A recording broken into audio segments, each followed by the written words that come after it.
So is it everything that I'm able to access from a data perspective, or is it very specific to strategic intents?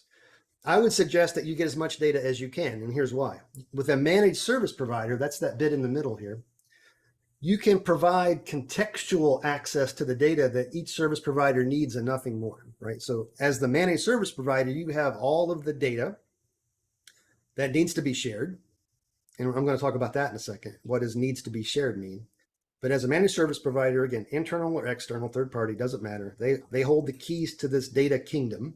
When a service provider like service provider number one comes in, they may only need to see the key swipe badges or the key in badges and the energy bills. And that's all they'd be able to see. And the managed service provider would turn that on, allow them access, and pass that contract and mechanism through back to the end user to ensure that this work result was handled in a capable, competent way. Now, what's actually in the independent data layer? What we need to have a conversation about is, and this is why it's hard to get data, a company doesn't want to give people access to their data because it's inside the firewall. We don't know what you're going to be doing with it. Like, holy cow, that's scary.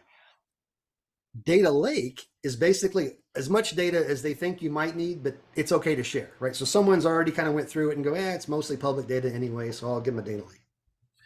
In essence, that's what a managed data as a service thing can do, right? So this independent data layer, it's a understood set of data that needs to be shared specific to providers within the built environment.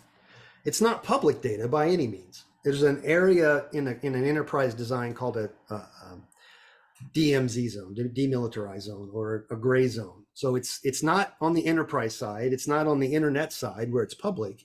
It sits right in the middle, and it only contains information that's already been pre-approved to share with service providers, right?